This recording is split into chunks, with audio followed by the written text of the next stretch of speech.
I have only a minute, only 60 seconds, it's in it.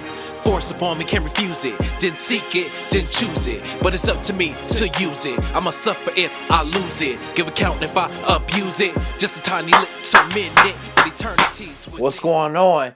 It's your boy, Mr. Phillips. We're here for another edition of The Change Factor. Now, you know, they recently announced the class that are going to get inducted into the Basketball Hall of Fame 2016. So I thought I'd throw a little basketball theme to y'all today, right? I want to talk about Michael Jordan. And everybody knows who Mike is, right? I want to be like Mike, right? You know, the Jordans, the clothing, the guy that makes the game-winning shots, right? Soaring through the air, dunking on cats. We all know who MJ is. But in particular, I don't want to talk about all them accolades. I don't want to talk about all the MVPs he's got. I don't want to talk about all that. What I want to talk about is practice. Practice? Mr. Phillips, you talking about practice? Yes, I'm talking about practice. One of my favorite stories that just made me have a whole new level of respect for MJ and just really made me respect the man's craft. You see, if you know anything about basketball, normally during basketball practice, the starting five plays the other five, the guys that kind of ride the bench or whatever the case may be. But you see, during practice, Michael Jordan would talk to his coach, and he would have the second best guy on the basketball team, which was Scottie Pippen, which is one of the best three guards to ever play the game of basketball. He would have Scottie Pippen play on the other squad, not the starting squad. And some of y'all like, why would you put your second best player, the guy that normally starts in the game, and have him practice it on the team with the guys that ride the bench?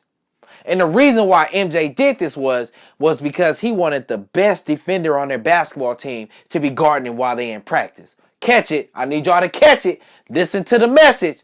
Michael Jordan understood that he was only as good as the people he was practicing against every single day.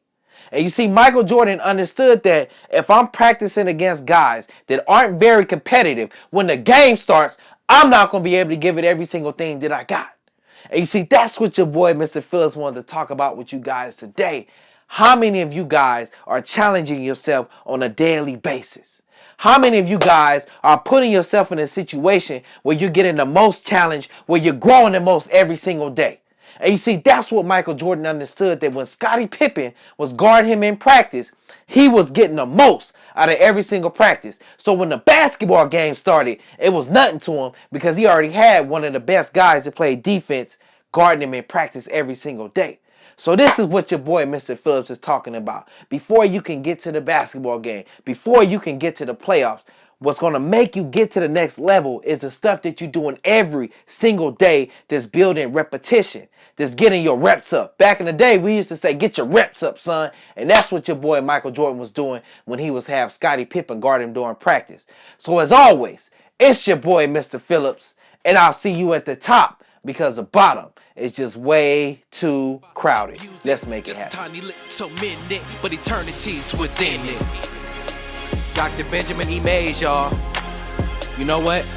A lot of times I get people asking me, like, what does it take to be successful? And one of the biggest factors that determines whether or not you be successful is how you spend your time.